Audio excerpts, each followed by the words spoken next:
Hello मेरे प्यारे बच्चों, क्या हाल चाल? बढ़िया साहब। तो आज के इस वीडियो की शुरुआत एक बेस्ट मोटिवेशनल शायरी के साथ कि चलता रहूंगा एक दिन चलने में माहिर तो हो जाऊंगा, कि चलता रहूंगा एक दिन चलने में माहिर तो हो जाऊंगा। मंजिल भले ही ना मिले मुझे लेकिन एक दिन अच्छा मुसाफिर तो बन जाऊंगा।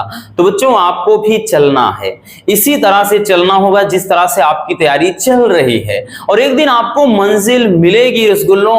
हाँ, ये जरूर है कि भाई आपका 90+ स्कोर करने का सपना है, और हो सकता है किसी रीजन वश तैयारी अगर नहीं हो पाई है, फिर भी अब भी वक्त है।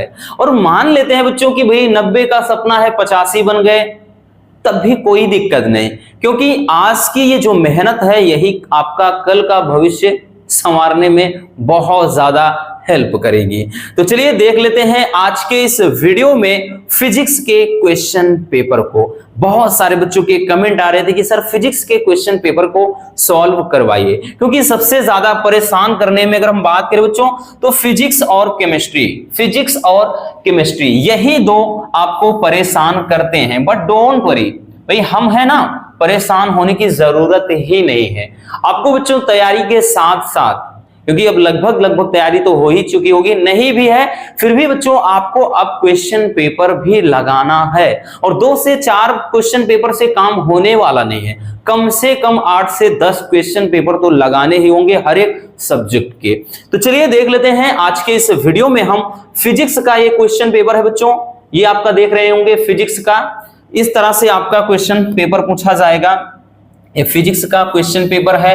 बाकी बताने की जरूरत नहीं है। सेट नंबर ये रहेगा आपके पूर्णांक बच्चों 70, समय 3 घंटे 15 मिनट। ठीक, आपको 15 मिनट जो दिए जाएंगे एक्स्ट्रा दिए जाएंगे। सभी प्रश्न अनिवार्य है। ये कुछ बेसिक से इंस्ट्रक्शन होते हैं, हर एक क्वेश्चन पेपर में होते हैं, और बता भी दिया गया है कि आपका जो प्रश्न पत्र है कितने खंड में डिवाइड होगा, तो ये खंड में बांट दिया गया है। और जो बहुविकल्पी है भाई, प्रत्येक के 1 नंबर मिलेंगे, और साथ ही साथ जो अति लघु उत्तरी है उनके भी आपको 1 नंबर मिलेंगे बच्चों। और बाकी इसी तरह से और भी इंस्ट्रक्शन देख सकते हैं, ये आपका निर्देश और भी दिया गया है। ठीक, कि जो आपके लघु उत्तरी हैं उनके 2 नंबर मिलेंगे, और आपके लघु उत्तरी सेकंड पार्ट है 3 नंबर। और 3 नंबर वाले क्वेश्चन ही सबसे ज्यादा पूछे जाते हैं बच्चों। फिजिक्स के पेपर में 3 नंबर वाले क्वेश्चन की संख्या 10 होगी। यूं समझना कि आपका जो 30 नंबर का क्वेश्चन केवल 3 नंबर वाले देकर के जाएंगे। इसमें आपके सबके सब क्वेश्चन होते हैं, डेरिवेशन भी होते हैं, थ्योरी बेस्ड भी होते हैं, और साथ ही साथ न्यूमेरिकल भी। तो पूरा का पूरा दारोमदार इन्हीं पर होता है। ठीक, और उसके बाद बाकी बात करें बच्चों तो विस्तृत में आपके 5 नंबर वाले क्वेश्चन पूछे जाएंगे। तो इस तरह से आपका ये निर्देश रहेगा। तो चलिए अब देख लेते हैं। ठीक, इस क्वेश्चन पेपर की हम शुरुआत करते हैं। तो सबसे पहले बच्चों खंड आ आपके सामने दिखाई पड़ रहा है। तो खंड आ में सबके सब ऑब्जेक्टिव क्वेश्चन होंगे, बोले तो बहुविकल्पी प्रश्न। और बच्चों इनके भाई हमने बताया कि प्रत्येक के 1-1 नंबर मिलने हैं, और 6 बहुविकल्पी प्रश्न आपके पूछे जाते हैं, है ना, 6 होंगे। तो चलिए देख लेते हैं पहला क्वेश्चन। देखिए पहला क्वेश्चन क्या कह रहा है। देखिए, कभी कभार ये बच्चों आपके बहुत सिंपल मिल जाते हैं, लेकिन कभी कभार ऐसा होता है थोड़ा दिमाग को घुमाने वाला प्रश्न होता है। कभी इसको हल्के में मत आंकिएगा, है ना। सोच रहे हैं कि आप ऊपर ऊपर पढ़ के आपकी तैयारी हो जाएगी, तो ये आपकी भूल है। हाँ, इतना भी जरूर है कि भाई इतना भी नहीं है कि बहुत ज्यादा कठिन भी पूछे जाते हैं, बट आपकी तैयारी ठीक ठाक है, तो हम इतना कह रहे हैं बच्चों आप कर सकते हैं। बाकी अगर सोचने समझने की क्षमता कम है तो भाई तब तो ऊपर वाला ही जाने क्या होगा। ठीक, बाकी ये मत सोचना कि बच्चों हम आपको डीमोटिवेट कर रहे हैं। कहने का मतलब सीधा सा है बच्चों, मेहनत करना पड़ेगा, तभी फिजिक्स और केमिस्ट्री में आप झंडा गाड़ोगे, अच्छे नंबर लाओगे। ठीक, बस सीधी सी बात है। क्वेश्चन है कि एक इलेक्ट्रॉन जिस पर आवेश E है, द्रव्यमान M है, एक समान वैद्युत क्षेत्र E, कैपिटल E में गतिमान है, तो इसका त्वरण क्या होगा। E/m या फिर capital E into small E/m। Small E क्या है, आवेश को दर्शा रहा है, या फिर M/E इंटू E, या फिर E/m। तो चलिए देखते हैं किस तरह से सॉल्व करेंगे। देखिए बच्चों कह रहा है कि त्वरण क्या होगा। तो त्वरण के लिए ध्यान से समझना, पहले एक फार्मूला आपको पता है बच्चों, F बराबर m इंटू ए। F बराबर m इंटू ए होता है रसगुल्लों, बिल्कुल होता है।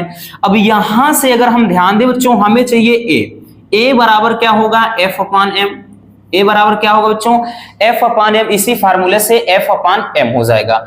बट वी नो दैट, हमको मालूम है बच्चों कि एफ बराबर क्यू इंटू ई होता है।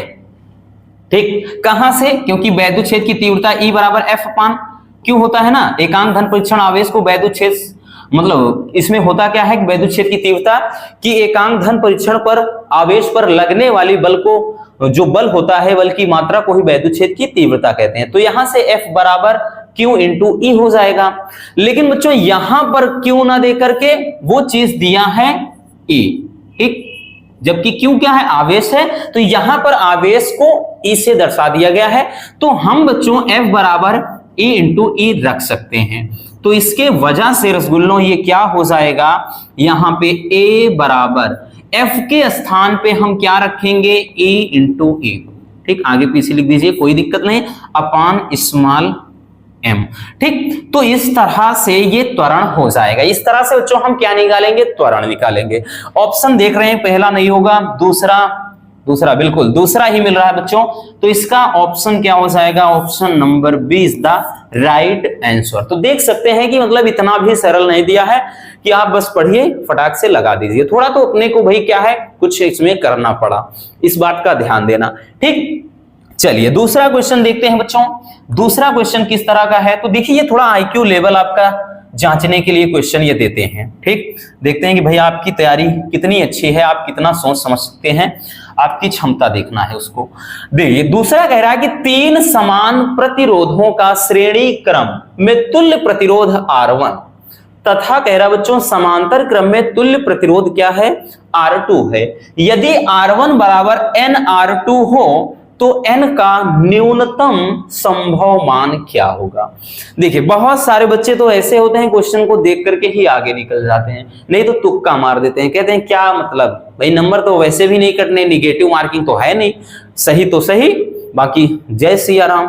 तो ऐसा नहीं करना है, अपने को ऐसा नहीं करना बच्चों, ये सब बड़ा सिंपल होते हैं। जो क्वेश्चन कह रहा है उसको तो जरा समझो। बोल रहा है कि 3 समान प्रतिरोधकों का, समान बोले तो भाई तीनों प्रतिरोध जो R1 R2 R3 है वो समान है, यानी R मान लेंगे तो R R R, और कह रहा है इनका श्रेणी क्रम में तुल्य प्रतिरोध R1 है और समांतर में तुल्य प्रतिरोध R2 है। चलिए शुरू करते हैं। तो सबसे पहले बच्चों हम निकालेंगे श्रेणी क्रम में।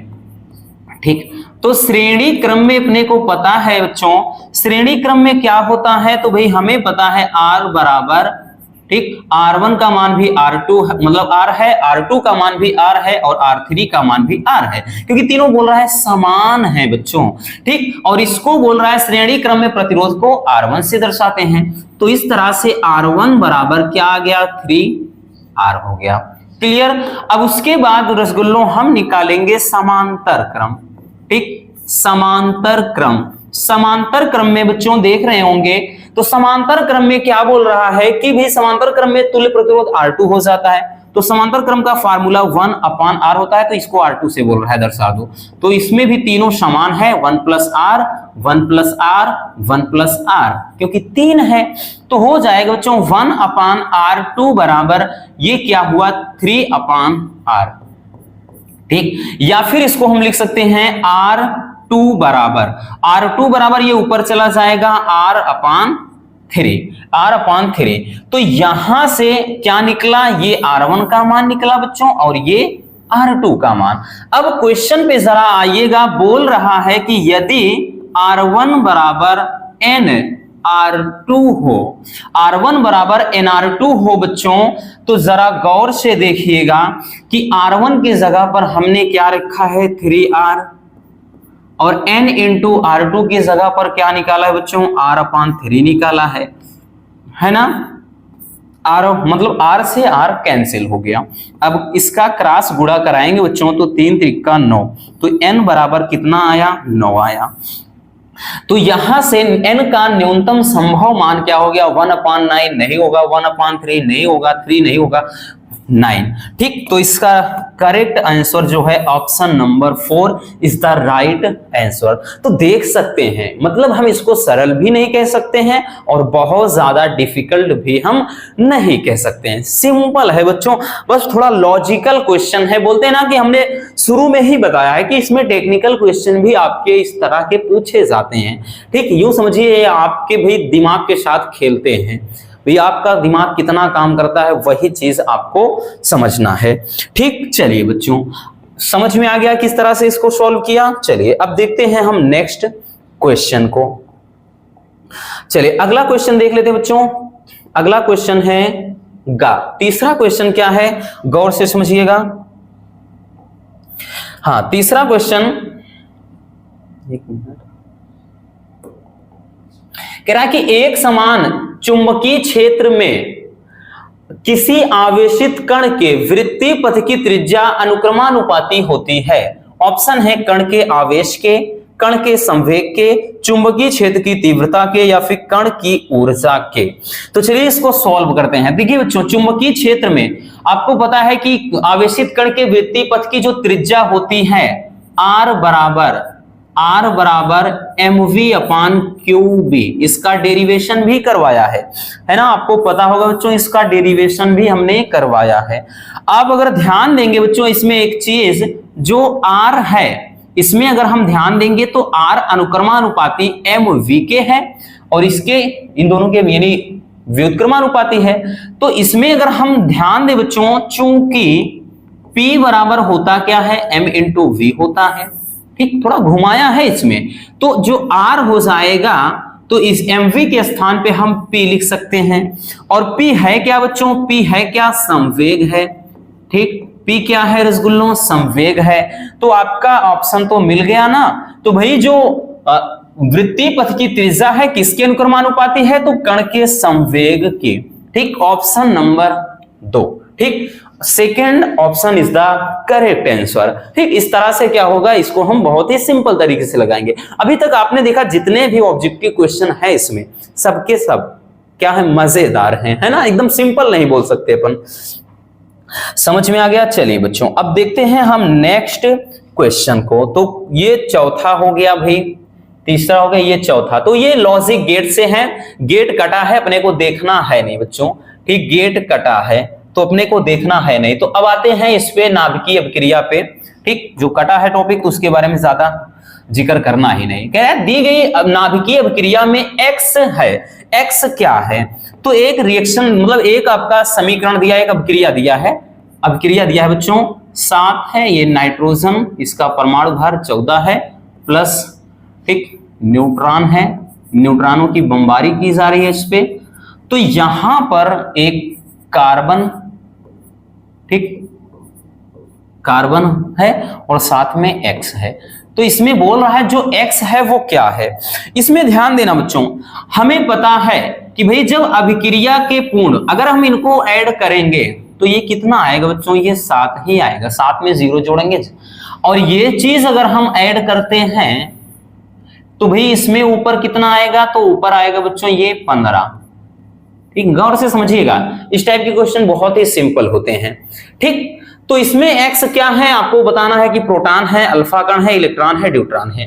ठीक, तो इसमें ध्यान से समझिएगा, यहां पर 6 है और यहां पर इसका मतलब अगर 1 होगा तब जाके बच्चों ये 7 इसके बराबर होगा। ऊपर यहां पर 14 है, 1 होगा, इसका मतलब तब जाकर के। तो अगर हम देखें 1H1 ये दर्शाता किसको है, अगर इस तरह से हम लिखते हैं तो बच्चों ये किसको दर्शाता है, यानी ये दर्शाता है प्रोटॉन को। ठीक, तो ये किसको, प्रोटॉन को। यहां से समझिएगा तो ऑप्शन फर्स्ट ही इसका राइट आंसर हो जाएगा। अल्फा कण होगा नहीं क्योंकि उसको 2He4 से लिखते हैं। इलेक्ट्रॉन होगा नहीं बच्चों, ड्यूट्रॉन होगा नहीं, ये हाइड्रोजन का समस्थानिक है। ठीक, तो इसका जो सही विकल्प हो जाएगा वो ये किसका सिंबल है, ठीक ये प्रोटॉन। तो ये हो जाएगा प्रोटॉन। तो देख सकते हैं ये क्वेश्चन भी कैसा पूछा गया था। ठीक, चलिए बच्चों अब देखते हैं हम नेक्स्ट क्वेश्चन को। अगला क्वेश्चन देखते हैं बच्चों, अगला क्वेश्चन क्या कह रहा है। तो अगला क्वेश्चन ये भी काफी मजेदार है। इसमें कह रहा है कि E बराबर 100 cos 6 × 10⁸ t + 4x है। ठीक, वोल्ट प्रति मीटर से निरूपित एक समतल वैद्युत चुंबकीय तरंग के संचरण के माध्यम का अपवर्तनांक क्या होगा? ऑप्शन है 1.5, 2 या 2.4 या फिर 4, है ना। ये 2.0 है मतलब 2 ही है, 4.0 मतलब 4 ही है। चलिए शुरू करते हैं इसका निपटारा करना। तो ये इक्वेशन है, अगर इसको बच्चों हम ध्यान से देखेंगे, अगर हम E बराबर ये समीकरण दिया, E बराबर 100, उसके बाद cos, और यहां पर क्या है 6 गुणे 10 के घात 8 है, T और प्लस का बच्चों कितना दिया है ये 4x, ठीक, इतना वोल्ट प्रति मीटर से है। अगर बच्चों इसको हम समीकरण वैद्युत चुंबकीय तरंग के समीकरण से कंपेयर करेंगे तो E बराबर E0 cos omega t plus kx, इससे अगर हम कंपेयर कर देते हैं तो भाई हमें कुछ चीजें मिल गई। ओमेगा बराबर, भाई E0 तो है, E0 की जरूरत है नहीं यहां पर, तो E0 का मान तो ये 100 हो गया। ओमेगा बराबर कितना हो गया बच्चों 6 गुणे 10 के घात 8 हो गया, ठीक। के का मान कितना हो गया, तो के बराबर मिल गया बच्चों 4 मिल गया, 4 प्रति मीटर हो गया। तो अब क्या पूछ रहा है कि अपवर्तनांक यानी n का मान पूछ रहा है। तो भाई n का मान निकालने के लिए पहले तरंग की चाल निकालेंगे हम। तरंग की चाल बच्चों v बराबर ओमेगा अपान के, यहां से तरंग की चाल निकालेंगे। तो तरंग की चाल निकालेंगे कैसे, तो v बराबर ओमेगा का मान 6 गुणे 10 के घात 8 है, अपान के का मान 4 है। इसको काट देंगे बच्चों तो 4 दूनी 8, ज्यादा हो जाएगा बच्चों, ज्यादा 4 दूनी 8 ज्यादा, 4 1 कम 4, 4 पंजे 20 हो गया, है ना। 4 2 8, हाँ बिल्कुल 4 2 6 सही है। तो ये v बराबर कितना हो गया 1.5 गुणे 10 के घात 8 मीटर प्रति सेकेंड। तो ये v का मान निकला है, लेकिन अपने को निकालना क्या है अपवर्तनांक, n बराबर c अपान v। यहां से बच्चों हम निकाल पाएंगे अपवर्तनांक। तो n बराबर क्या हो जाएगा भाई c, यानी प्रकाश की चाल होता है 3 गुणे 10 के घात 8 अपान v का मान बच्चों ये हमने निकाल लिया 1.5 गुणे 10 के घात 8। तो भाई 10 के घात 8 से ये कैंसिल हो गया, 1.5 दूना 3। तो जो n का मान निकल कर आया बच्चों वो कितना आ गया 2। तो n का मान 2 आ गया, यानी अपवर्तनांक 2, ऑप्शन नंबर सेकेंड, ठीक। Option second is the right answer.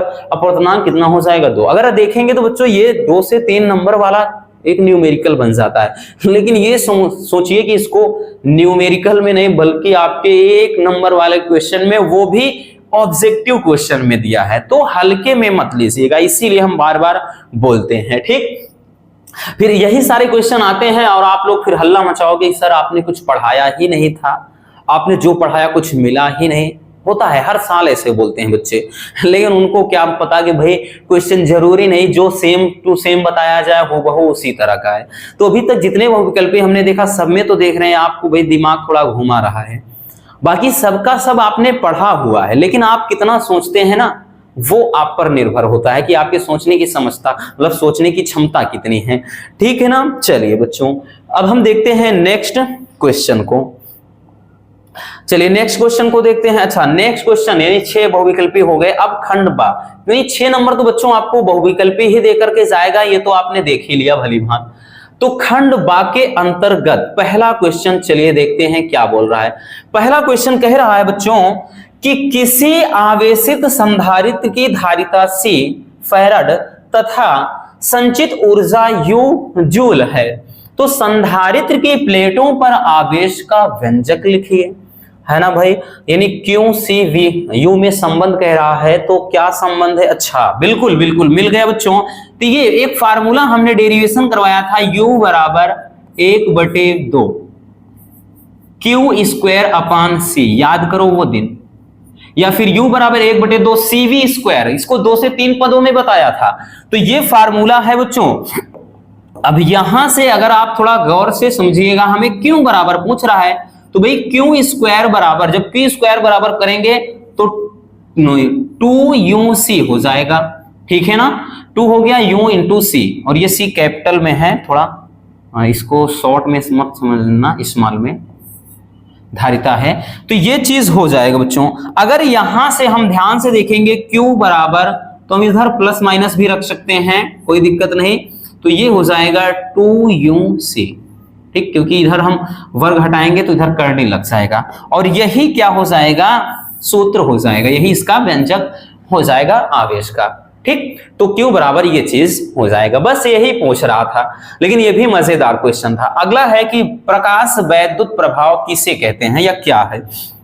देखिए, प्रकाश वैद्युत प्रभाव है क्या, तो बच्चों ये आपके हम बात करें तो ये सेकेंड फिजिक्स में आपका जो प्रकाश वैद्युत समीकरण होता है, जिसमें आइंस्टीन का समीकरण, उस चैप्टर से है।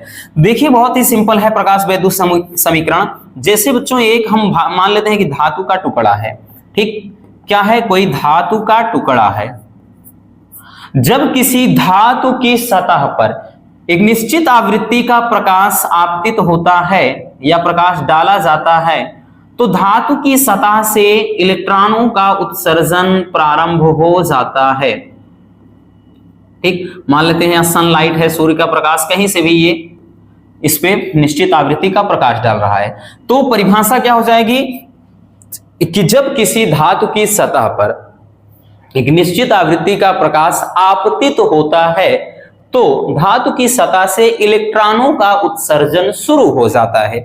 इस घटना को ही प्रकाश वैद्युत प्रभाव कहते हैं, ठीक। और जो ये प्रकाश आपतित हो रहा है बच्चों, अगर हम इसकी आवृत्ति की बात करें तो वो होता है hν, ठीक, यानी उसकी ऊर्जा होती है hν, ठीक, ये प्रक्रिया होती है। तीसरा क्वेश्चन कह रहा है कि n टाइप के अर्धचालक में बहुसंख्यक तथा अल्पसंख्यक आवेश वाहकों का नाम लिखिए। एकदम लास्ट चैप्टर है बच्चों फिजिक्स का। तो n टाइप अर्धचालक में बहुसंख्यक होते हैं इलेक्ट्रॉन। क्या होते हैं, इलेक्ट्रॉन। ये बहुत ज्यादा पूछा जाता है, इलेक्ट्रॉन होता है इलेक्ट्रॉन, ठीक। और उसके बाद अल्पसंख्यक की बात करें तो अल्पसंख्यक इनमें कोटर होते हैं, ठीक। जब लास्ट चैप्टर बताएंगे तो इसमें है चीज इलेक्ट्रॉन और कोटर, ठीक। तो ये चीज होता है, एन टाइप अर्धचालक में बहुसंख्यक इलेक्ट्रॉन होते हैं, अल्पसंख्यक कोटर होते हैं। तो ये इलेक्ट्रॉन और कोटक यही आवेश वाहकों के नाम है, और ये रिपीट होते रहते हैं। आप देखोगे तो इनको बहुविकल्पी में भी पूछता है बच्चों, बाकी वन लाइनर में और लॉन्ग में भी ये इन्वॉल्व होते हैं। अगला क्वेश्चन है कि विभव मापी के तार में, ठीक, एक मिनट इसको चलिए हम देख लेते हैं, क्वेश्चन थोड़ा ऊपर करें। चलिए, कह रहा है कि विभव मापी के तार में विभव प्रवणता का मान कम करने पर अविक्षेप शून्य, मतलब अविक्षेप स्थिति यानी शून्य विक्षेप की लंबाई पर कह रहा है कि क्या प्रभाव पड़ता है। जाहिर सी बात है बच्चों, लंबाई बढ़ जाती है, इसके लिए हम बताए भी थे। हालांकि पूरा का इसमें पूरा डिटेल्स में जो पढ़ना था वो तो कट गया है, ठीक, वो तो कट गया है बच्चों। अगर याद करिए तो हमने बताया ना कि विभव मापी, मीटर सेतु, ये टॉपिक ही रिमूव, यानी इसका पूरा सिद्धांत, कार्यविधि पूरा का पूरा कट गया है, ठीक। इसलिए इस बार इसके बारे में पूरा डिटेल्स में पढ़ने की जरूरत है नहीं, ये वैसे भी गायब है। इसमें कुछ फार्मूले वगैरह हैं, थोड़ा इसके बारे में थोड़ा बहुत पढ़ना है बस। और अगला है कि धारा मापी को वोल्ट मीटर में कैसे, हाँ, तो ये पूछा जाता है कि धारा मापी को वोल्ट मीटर में कैसे बदलते हैं। तो बच्चों, धारा मापी को वोल्ट मीटर में बदलने के लिए इसके श्रेणी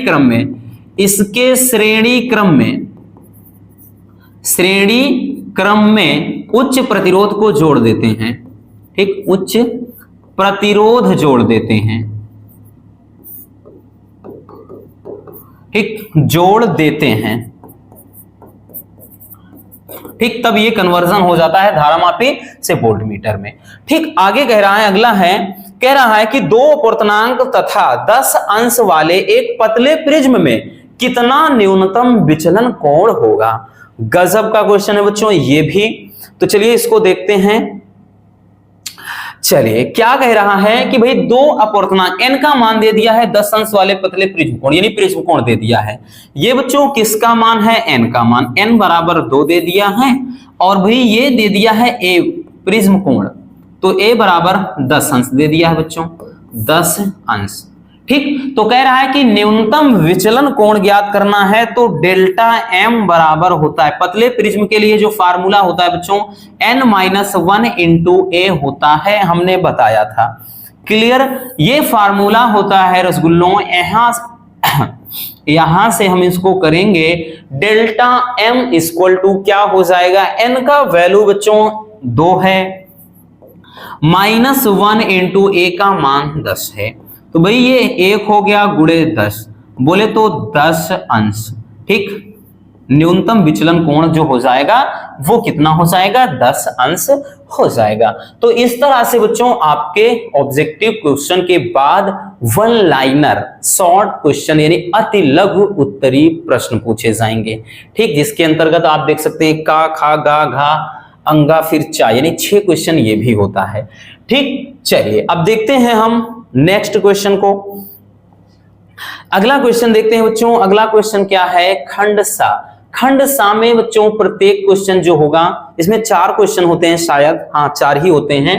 ठीक, तो और इसमें सबके सब क्वेश्चन कितने नंबर के होते हैं, 2। ये लघु उत्तरी फर्स्ट होता है, लघु उत्तरी फर्स्ट पार्ट होता है, लघु उत्तरी सेकंड जो होता है उसमें सब 3 नंबर वाले क्वेश्चन होते हैं।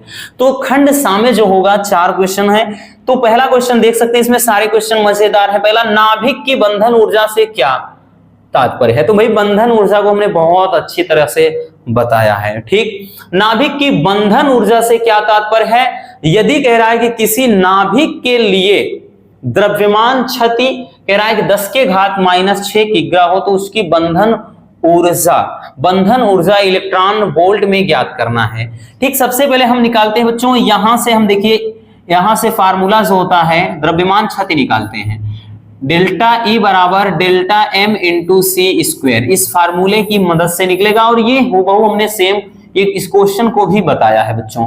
ठीक, यहां पर डेल्टा एम द्रव्यमान क्षति ये दिया हुआ है, सी यानी प्रकाश की चाल है, इसकी मदद से आप निकाल पाओगे इस फार्मूले से। ठीक, दूसरा है कि एम्पियर के परिपथ मतलब एम्पियर के परिपथीय नियम के आधार पर अनंत लंबाई के सीधे धारावाही चालक द्वारा उत्पन्न चुंबकीय क्षेत्र का व्यंजक प्राप्त करना है, तो ये भी बहुत ही सिंपल है। दूसरा मतलब अगला है तीसरा की समस्थानिक और संभारिक नाभिकों की परिभाषा दीजिए और इनके अंतर का उल्लेख कीजिए। तो समस्थानिक कह रहा है, तो भाई समस्थानिक में क्या होते हैं, तो भाई किसी परमाणु के वे नाभिक जिनमें परमाणु क्रमांक समान होता है, ठीक, बल्कि और परमाणु भार भिन्न भिन्न होते हैं। जैसे हाइड्रोजन के समस्थानिक होता है ना, 1H1, 1H2, 1H3। अगर हम देखेंगे तो ये प्रोटियम है, ड्यूटेरियम है, ये ट्राइटियम, बल्कि बाकी बच्चों तीनों के तीनों तो हाइड्रोजन के ही समस्थानिक हैं। अगर हम इनमें देखें तो इनमें परमाणु क्रमांक या प्रोटॉनों की संख्या सेम है, एक एक है, तो ये समस्थानिक हो जाता है। ठीक, समभारिक में क्या है, तो समभारिक में परमाणु क्रमांक भिन्न भिन्न लेकिन परमाणु भार समान होते हैं, जैसे ऊपर वाला। ठीक, जैसे अगर हम किसी कार्बन का एक ले लेते हैं, तो कार्बन जैसे कार्बन का समस्थानिक एक 14 हो गया, और यहां पर नाइट्रोजन का ले लेते हैं 7, इसका भी 14 हो गया। तो इसमें अगर हम देखें तो भाई ये दोनों क्या है, ये दोनों बराबर हैं, तो ये संभारिक का एग्जाम्पल हो जाएगा। तो समस्थानिक और संभारिक क्या होता है, समझ में आ गया ना। ठीक, चलिए अगला क्वेश्चन क्या है, कह रहा है कि 2.14 इलेक्ट्रॉन वोल्ट कार्यफलन वाले, यानी कार्यफलन है धातु की पृष्ठ पर आपतित प्रकाश का तरंगदैर्ध्य इतना है। ठीक, उत्सर्जित प्रकाशिक इलेक्ट्रॉन की अधिकतम गतिज ऊर्जा एवं अधिकतम वेग ज्ञात करना है। ठीक, ये हाइड्रोजन स्पेक्ट्रम वाले मतलब जो प्रकाश वैद्युत समीकरण वाला चैप्टर है ना, उसमें से है, पूछा गया है। ठीक, चलिए बाकी क्वेश्चन हम आगे देखते हैं। तो इसमें 4 क्वेश्चन होंगे बच्चों, प्रत्येक क्वेश्चन 2 नंबर का पूछा जाएगा। ठीक, अब खंड सा की शुरुआत होती है, खंड दा की। ठीक, तो खंड दा में अब यहीं से बच्चों जो होते हैं सारे क्वेश्चन 3 नंबर वाले, और पूरा का पूरा खेल इन्हीं पर होता है, क्योंकि बच्चों ये सब कुछ बना भी देते हैं और बिगाड़ भी सकते हैं, क्योंकि 10 क्वेश्चन पूछे जाएंगे 3 नंबर वाले। इस तरह से समझ सकते हैं कि इनकी वैल्यू क्या है। तो इसके अंतर्गत क्वेश्चन को अगर हम देखेंगे खंड द में बच्चों, पहला क्वेश्चन भाई 4 का क्या है कि वैद्युत द्विध्रुव तथा द्विध्रुव आघूर्ण को परिभाषित कीजिए। ठीक, बताने की जरूरत है नहीं परिभाषा, क्योंकि बहुत बार बताया गया है। ठीक, वैद्युत द्विध्रुव क्या है, वैद्युत द्विध्रुव आघूर्ण क्या है, और इसमें एक सवाल जोड़ दिया है 2 × 10⁻⁻⁷ कूलाम मीटर। ठीक, कह रहा है कि द्विध्रुव आघूर्ण का वैद्युत द्विध्रुव 2 × 10⁵ वोल्ट प्रति मीटर के एक समान वैद्युत क्षेत्र में 30 अंश के कोण पर झुका है। तो द्विध्रुव की स्थितिज ऊर्जा एवं इस पर कार्य करने वाले बल आघूर्ण, ठीक, जो टाउ बराबर बच्चों फार्मूला होता है ना, टाउ बराबर PE sin थीटा, इसी की मदद से आपको निकालना है। टाउ क्या है? बल आघूर्ण है। P क्या है? वैद्युत द्विध्रुव आघूर्ण। तो वैद्युत द्विध्रुव आघूर्ण ये दिया है बच्चों, वैद्युत क्षेत्र ये चीज दिया है, थीटा का मान ये चीज दिया है, तो यहां से आप इसको निकालोगे। ठीक है, चलिए अगला क्वेश्चन देखते हैं। कह रहा है कि ट्रांसफार्मर क्या है? तो ट्रांसफार्मर एक ऐसा साधन है या एक ऐसी युक्ति है, हमने बताया बच्चों, जो क्या करता है कि हाई वोल्टेज को लो वोल्टेज में कन्वर्ट करता है या फिर लो वोल्टेज को हाई वोल्टेज में कन्वर्ट कर सकता है। ठीक, मतलब इतना ध्यान देना कि ट्रांसफार्मर क्या है? एक ऐसी युक्ति है या एक ऐसा साधन है जो निम्न वोल्टता को उच्च वोल्टता में या उच्च वोल्टता को निम्न वोल्टता में बदलता है। क्योंकि ट्रांसफार्मर 2 प्रकार के होते हैं, है ना, 2 प्रकार के होते हैं। ठीक, तो 2 में अगर हम कौन कौन होते हैं? Step up, step down. ठीक, एक होता है ऊंचाई ट्रांसफार्मर, एक अपचाई ट्रांसफार्मर। ठीक, उतना डिटेल बताने की जरूरत है नहीं, तो ये समझ में आ गया। और कह रहा है ट्रांसफार्मर में होने वाली ऊर्जा हानि का आपको विवरण देना है पूरा का पूरा, कि ट्रांसफार्मर में क्या क्या ऊर्जा हानियां होती हैं, जैसे भंवर धारा वगैरह है। अगला क्वेश्चन है, कह रहा है कि विद्युत चुंबकीय तरंगों की अनुप्रस्थ प्रकृति को समझाइए और रेडियो तरंगों के उपयोगों का संक्षिप्त वर्णन करना है, मतलब विवरण देना है। तो ये क्वेश्चन भी करवाया है 1 शॉट में, अगर आप देखेंगे बच्चों। नेक्स्ट है कि उभयनिष्ठ उत्सर्जक विन्यास में ट्रांजिस्टर प्रवर्धक का परिपथ आरेख खींचना है और इसकी क्रियाविधि। तो देखने की जरूरत है नहीं, क्योंकि ट्रांजिस्टर वगैरह पढ़ना है नहीं बच्चों। ठीक, एनपीएन, पीएनपी, ट्रांजिस्टर ये सब गायब। अब की बार केवल संधि डायोड पढ़ना है और अर्धचालक पढ़ना है, तो ये क्वेश्चन तो मतलब गायब है। ठीक, ये टॉपिक तो रिमूव हुआ है। बाकी आपको परेशान नहीं होना है, ठीक है ना, क्योंकि बच्चों कुछ टॉपिक तो नए जुड़े, ये पिछला क्वेश्चन पेपर है, तो कुछ तो भाई नए जुड़े हैं, कुछ और जो थे उनको हटा भी दिया है। जैसे मानव नेत्र गायब है। ठीक, अब विभव मापी, और जैसे हमने बताया कि विभव मापी हो गया। ठीक, और क्या कहते हैं उसमें साइक्लोट्रॉन हो गया। उधर पीछे चले जाएं, सौर ऊर्जा मतलब सौर सेल हो गया। ठीक, उसके न्यूक्लियर रिएक्टर हो गया और एलईडी हो गया। तो ये सबके सब यूं मतलब ये सबके सब गायब हैं, और कुछ नए भी जुड़े हैं, जैसे ध्रुवण वगैरह हो गया, रिफ्लेक्शन ऑफ लाइट, प्रकाश का परावर्तन। तो उनमें से भी तो क्वेश्चन अब की बार पूछे जाएंगे। जो ये समझिए कटा हुआ है, इन्हीं के स्थान पे उस चैप्टर से रख देगा, तो इसकी टेंशन नहीं लेना है। चलिए अगला क्वेश्चन देखते हैं बच्चों। अगला क्वेश्चन क्या कह रहा है? अगला क्वेश्चन आ जाते हैं, देखिए अगला क्वेश्चन तो मजेदार क्वेश्चन है, इसको करवाया है बच्चों न्यूमेरिकल वाले में। धातु के 2 गोलों का व्यास जो है वो 6 सेमी और 4 सेमी, वो बहुत सेम क्वेश्चन ही बताया है बच्चों। और कह रहा है कि इन्हें समान विभव तक आवेशित किया गया है, तो गोलों के आवेश के पृष्ठ घनत्व का अनुपात, पृष्ठ घनत्व का आपको अनुपात निकालना है। ठीक, यानी सिग्मा 1 सिग्मा 2 मान के इनका अनुपात निकालना है।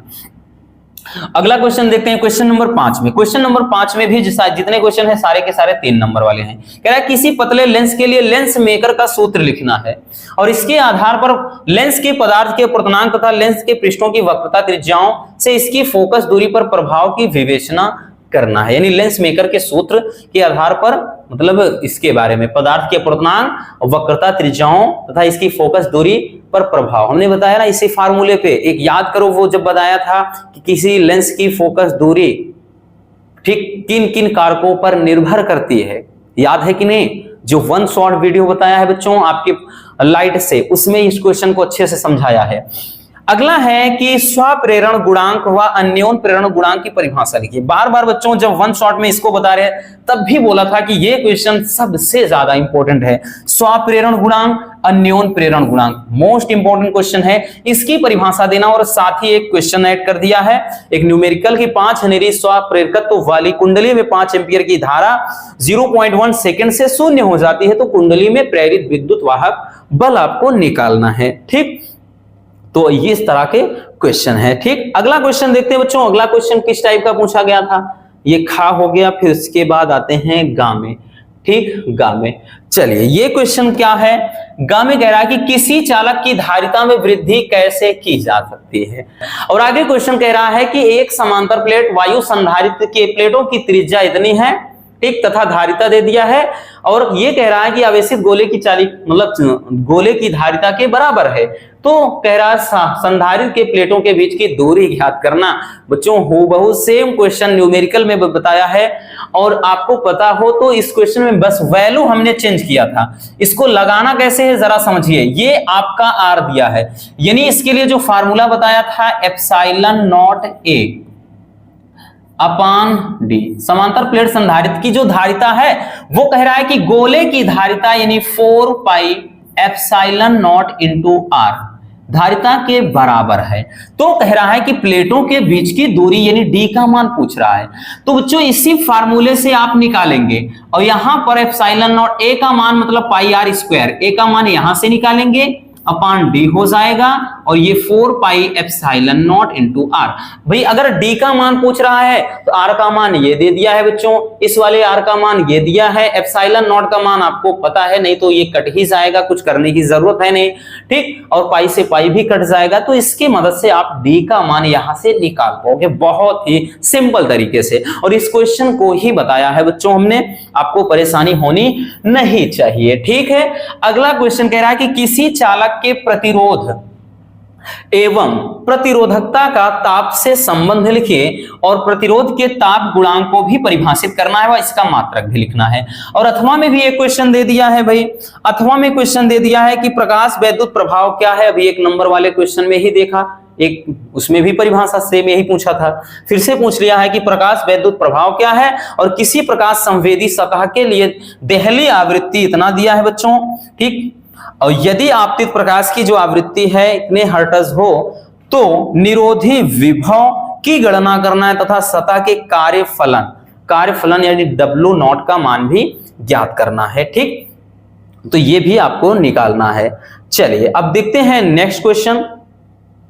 नेक्स्ट क्वेश्चन किस तरह से है। नेक्स्ट क्वेश्चन में अगर हम बात करें बच्चों, तो अगला जो क्वेश्चन है ये बोहर, एक जो बोहर बरी होते हैं यानी बोहर का परमाणु मॉडल लिखना है, और कह रहा है कि हाइड्रोजन स्पेक्ट्रम में लाइमन बामर पाश्चन श्रेणी की प्रथम 2 रेखाओं हेतु ऊर्जा स्तर है ना, जो लाइमन बामर पाश्चन ब्रैकेट फुंड हाइड्रोजन स्पेक्ट्रम होती है, ठीक, उसके बारे में आपको लिखना है। इसका डेरिवेशन भी करवाया है, अगर आप सर्च मारेंगे hydrogen spectrum Monu sir video मिल जाएगी, ठीक। और यहां से अब शुरुआत होती है खंडिया। अब ये सारे के सारे क्वेश्चन 5 नंबर वाले होंगे खंडिया में, ठीक, सबके सब क्वेश्चन इसमें 5 नंबर के होंगे।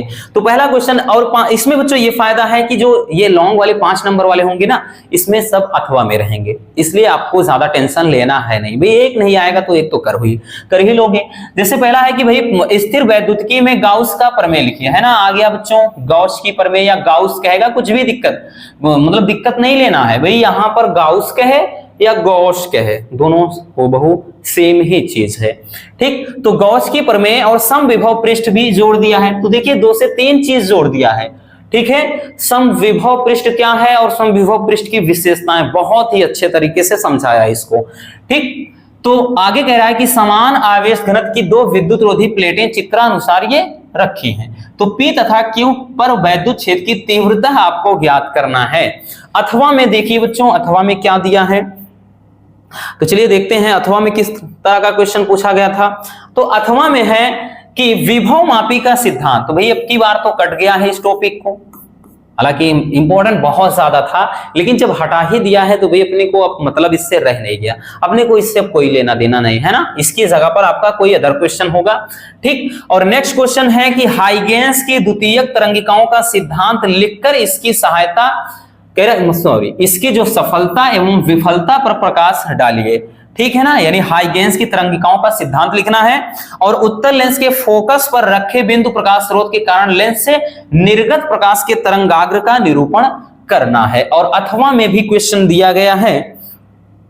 तो अथवा में बच्चों क्या है, तो अथवा में आपका देख सकते हैं, अथवा में है कि व्यतिकरण का अर्थ क्या है, ठीक, यानी व्यतिकरण किसे कहते हैं, और व्यतिकरण के लिए आपको व्यतिकरण के कारण परिणामी तरंग की तीव्रता का सूत्र उत्पन्न करना है। साथ ही एक न्यूमेरिकल ऐड कर दिया गया है कि यदि A1 यानी आयाम दे दिया है, A1 का मान 5 सेमी है तथा A2 दूसरा आयाम 3 सेमी है, तो परिणामी तरंग के अधिकतम व न्यूनतम तीव्रताओं का अनुपात होता है। मतलब पूछ लिया है जोन I मतलब I मैक्सिमम और आई मिनिमम का, ठीक, ये क्या है, रेशियो पूछ रहा है।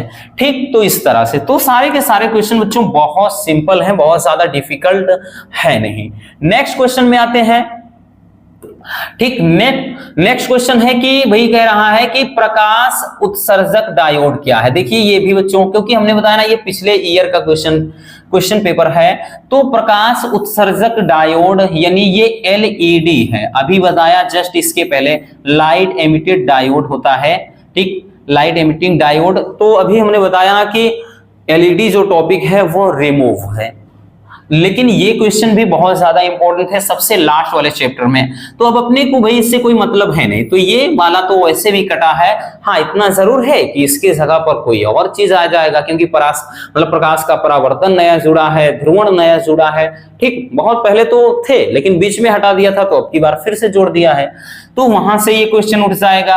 अब अथवा में क्या पूछा था, खगोलीय दूरदर्शी का किरण आरेख बनाना है, जबकि अंतिम प्रतिबिंब अनंत पर बनता है। ठीक, और इस दूरदर्शी से 2 किलोमीटर की दूर पर 100 मीटर ऊंची इमारत को देखा जाता है, तो दूरदर्शी के अभिदिशक द्वारा बने प्रतिबिंब की ऊंचाई क्या होगी, और अभिदिशक की फोकस दूरी दिया है 150 सेमी।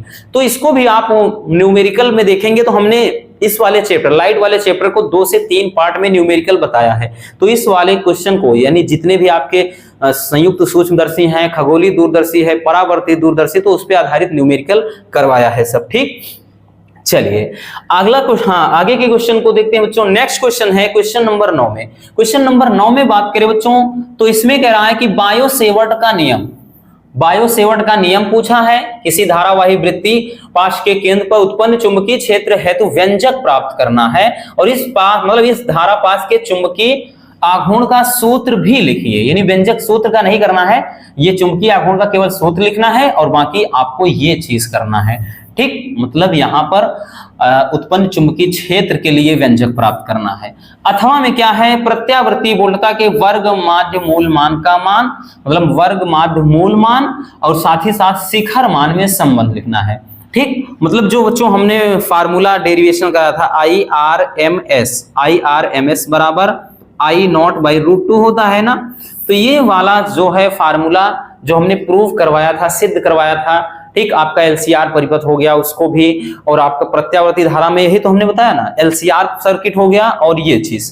ठीक, तो ये डेरिवेशन करने को पूछा था, और साथ ही साथ एक न्यूमेरिकल भी बच्चों इसमें ऐड कर दिया गया है। तो न्यूमेरिकल चलिए देखते हैं। ठीक, न्यूमेरिकल क्या है ये तो पूछा है, और दिए गए परिपथ में आपका प्रतिघात और प्रेरकी प्रतिघात, धारिता प्रतिघात और विभवांतर का मान ज्ञात करना है। ठीक, इस टाइप के क्वेश्चन को तो हमने कई बार बताया है और वन शॉट में भी समझाया है। बाकी इस चैप्टर में जितने इंपॉर्टेंट हैं उनको सबको अच्छी तरह से बताया है कि बच्चों ज्यादातर इसमें एक्सेल पूछता है, एक्ससी पूछता है। ठीक, एक्ससी पूछेगा, एक्सेल पूछेगा, और साथ ही साथ इसमें जो पूछता है बच्चों आपका जेड। ठीक, ये क्या है, प्रेरकी प्रतिघात, धारिती प्रतिघात, ये आपका प्रतिबाधा। ठीक, ये सब पूछा जाता है, और उसके बाद जो tan phi होता है, यानी ये कलांतर पूछता है। तो ये कुछ ऐसे हैं जो बार बार ही रिपीट होते रहते हैं। तो इस चैप्टर से एक न्यूमेरिकल तो जरूर पूछता है। हमने उस टाइम भी बताया था कि मोस्ट इंपॉर्टेंट चैप्टर है आपका अल्टरनेटिंग करंट। तो इस तरह से क्वेश्चन पेपर फिजिक्स का आपका पूछा जाएगा। बाकी बाद में बच्चों जैसे आपको मान लेते हैं किसी चीज का कांस्टेंट, भाई कोई कांस्टेंट वैल्यू है अपने को नहीं मालूम, तो ये जितने भी आपके भौतिक नियतांक होते हैं, जहां जो जरूरत होगी उसके अकॉर्डिंग भाई आप इनका मान रख सकते हैं। जैसे प्रकाश की चाल ये है, प्लांक नियतांक इतना होता है, इलेक्ट्रॉन का द्रव्यमान इतना होता है, वैद्युतशीलता इतनी होती है, 1 इलेक्ट्रॉन वोल्ट बराबर इतना जूल होता है। तो जिस चीज की जरूरत हो, जहां जो चीज रखना होता है, ठीक, आवश्यकता अनुसार वो चीज दिया रहता है। आपको दिक्कत ना हो, मान लेते हैं आप भूल भी जाते हैं, तब आप यहां से पीछे के पेज में दिया रहेगा, आप देख करके लिख सकते हैं। तो इस तरह से आपका फिजिक्स का क्वेश्चन पेपर पूछा जाता है। उम्मीद है कि ये सेशन काफी लाजवाब रहा होगा। अगर वीडियो पसंद आई हो तो प्यार से एक लाइक कर देना, और नए हैं तो चैनल को सब्सक्राइब जरूर कर लीजिए, ताकि ऐसे मजेदार कंटेंट हम आप तक पहुंचाते रहें रेगुलर। और अब की बार 90 प्लस पार। आपको फोड़ना है बच्चों, झंडा गाड़ के आएंगे।